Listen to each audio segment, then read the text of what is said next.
Welcome to day 23 of the 30-day wholesale challenge, where today I'm going to show you how to do your cash buyer walkthrough when you're selling your contract on your wholesale contracts. But before I get into it, do me a favor, please smash that like button, hit that subscribe button so more people can find the truth on wholesaling.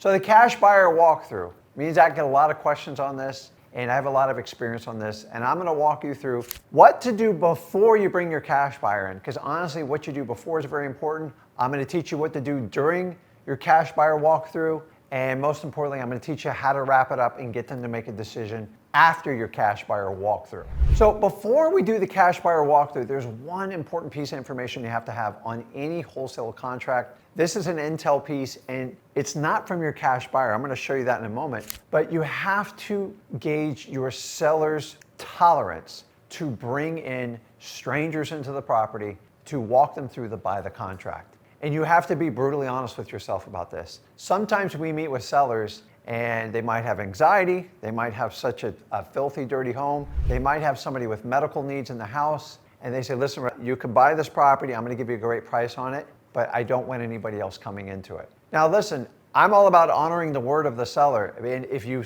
tell them no one's gonna come through and you bring in through a parade of 15, 20 people, I guarantee they're gonna cancel the contract. So know your seller's tolerance. If the seller will only let like one person in there and that's gonna be your partner, then you need to know that up front. Now, those are typically gonna be like homeowner occupied properties, people with special needs, or people with like real anxiety and social issues. Sometimes the reasons they went with us because they didn't want to deal with all the walkthroughs and the parades of what a traditional realtor does, so you've got to respect it. Some sellers don't care. They'll let you bring anyone through and they're go easy, they sign the contract simple, and those are my favorite, but even more favorite are when the properties are vacant, like a probate and out-of-state owner, then this isn't so much an issue. So now we're dealing with mostly a property that has a tenant or a homeowner occupied person living in it. Tenants are pretty much easy. You just got to get permission from the seller and the tenant, and they're usually pretty cooperative because they own the home. But today we're specifically going to talk about when you have the owner living in the property,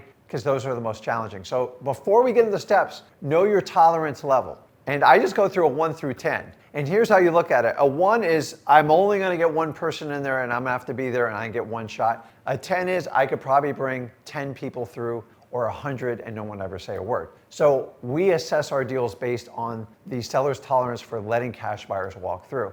So once you do that, then you can identify, because if they're only going to let one person through and you just scheduled 5, you're almost setting yourself up for failure up front. So assess your seller's risk tolerance before doing these next steps. So now I'm going to walk you through a 5-step process. The 5 rules you need to use on your cash buyers that are going to do the walkthrough on your wholesale contracts. Guys, if you don't follow these rules, it's your own fault. I've learned these rules the hard way. I've been doing this 21 years. If you follow these 5 rules, you will protect a lot of your deals, you'll protect your sellers, and more importantly, you'll protect your wholesale contract. Let's get into it. So step 1, and so we're gonna do this in a process. We're gonna do the before we go to the property, and that's gonna be there. We're gonna do during property, the visit, and then we're gonna do after. So if everybody understands, we have to do some things to set it up before we do the cash buyer walkthrough. So number 1, this is gonna be step number 1. We'll put it right here. We have to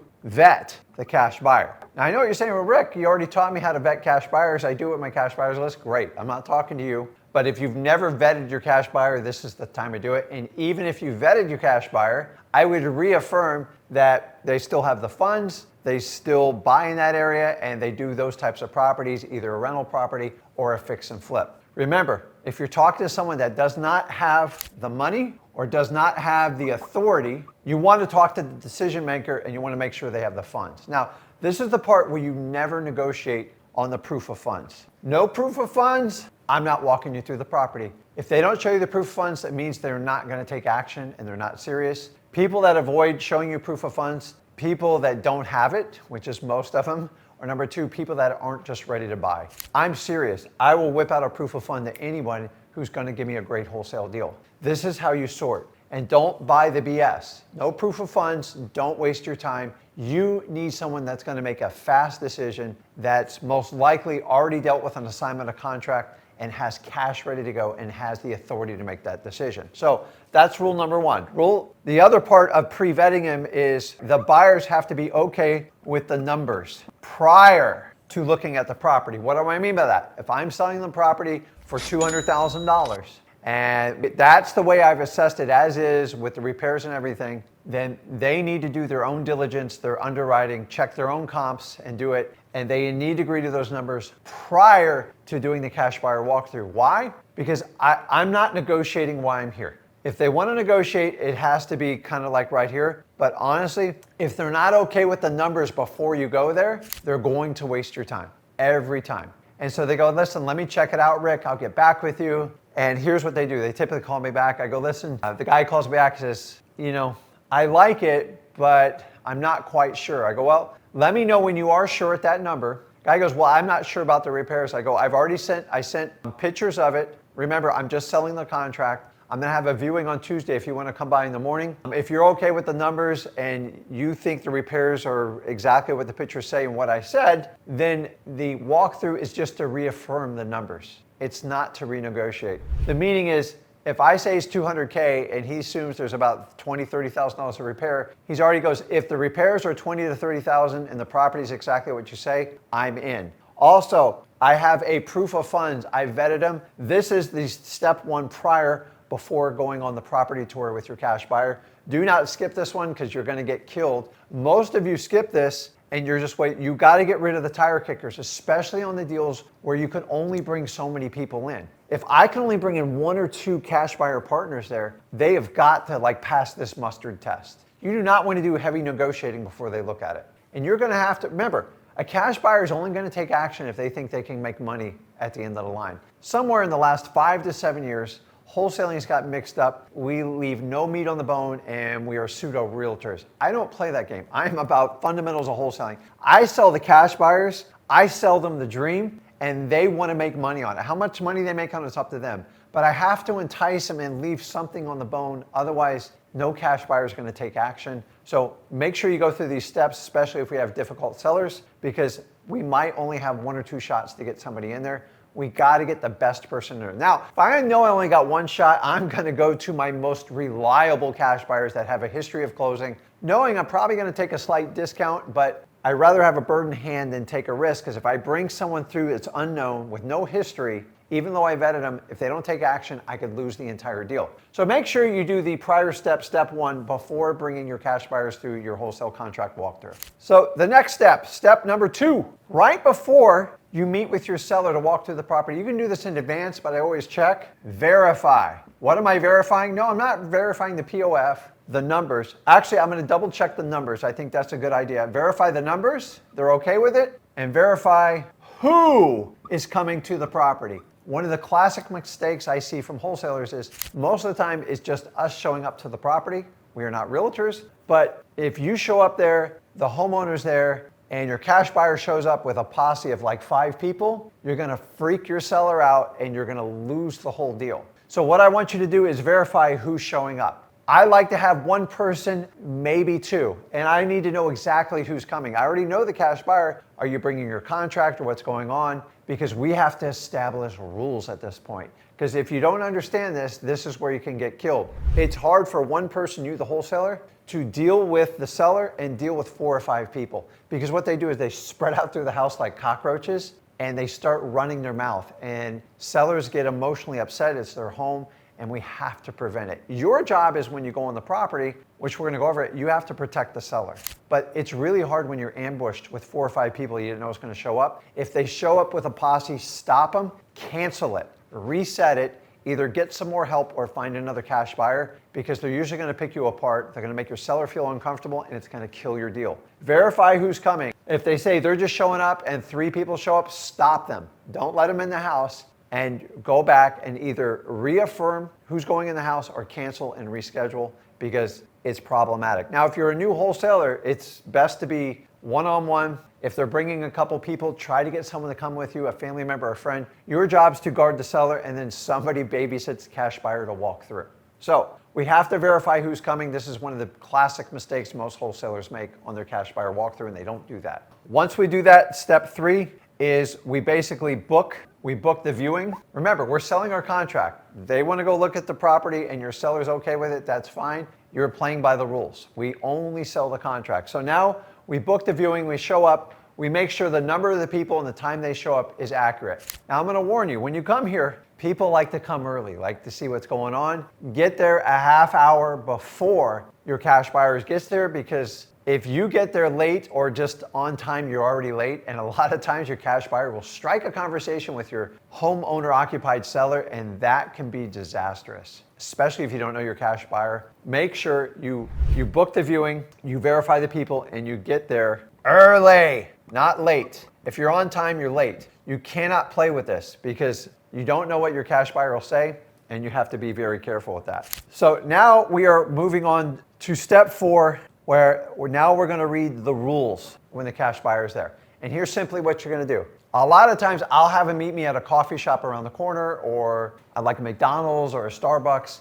And once again, I'm going to reaffirm, hey, who's showing up? Are you good with the prices? And what I'm trying to do is make sure they're okay with everything and they understand that they're just looking to verify what's been told to them. If it adds up, we have a deal and we're ready to go. It's so important that they're ready to take action because we are not realtors. I'm not doing a traditional real estate showing. I'm selling a contract. I need people with money that can make fast decisions and don't need massive inspections, because their walkthrough is the inspection. That's it. There is no additional inspection. So what we're going to do is set the rules. And here's where to go. We tell them exactly what I just said there. We're going to go ahead and pull up to the property. My seller's already there. What I'm going to do is I'm going to get you inside the property. So get them inside the property first. Don't have them do the outside. It creates anxiety. Have them get inside. When you come in, you talk to your seller, and once again, your loyalty to that seller. And here's what I'm going to tell the buyer before they walk in. Here's the deal. You got 5 minutes inside.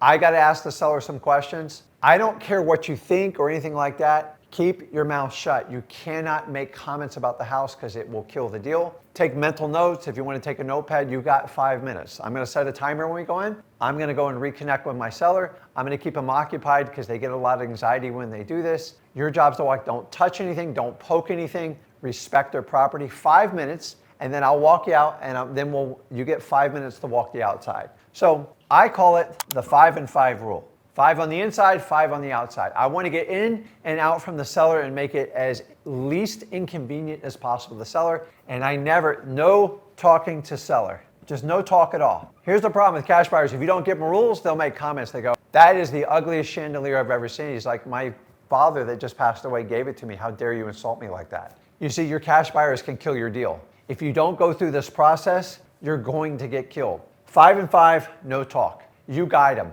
And by the way, if they go and try to address your seller, block them, be their bodyguard. They have bad intentions every time. Hopefully you can root them out in the beginning before you do that. This is why we do this entire vetting process on the cash buyer walkthrough. Now, we're down to after. So we've been in and out. This is probably 10, 15 minutes total. Guys, these are quick. If you're used to realtor inspection the last 3 or 4 hours, we're not here to inspect the drywall. We're not here to inspect like the cabinets. We're not here to inspect the paint. It's basically foundation, electrical, plumbing. They look at the attic and the roof, and they're looking to buy the contract in its as-is form, and that's all we're looking to do. Anybody who wants a full inspection, they're not your cash buyer. They should never look at the property. They need a realtor, and they need to pay about 10 to 15% more for the property. That's where we push our wholesales. Most of the properties we're selling are problematic. You need to get this system. This is not your traditional inspection. So let's talk about after. Now, when we're done, I'm going to tell the cash buyer to talk outside, never in the house. And if you want,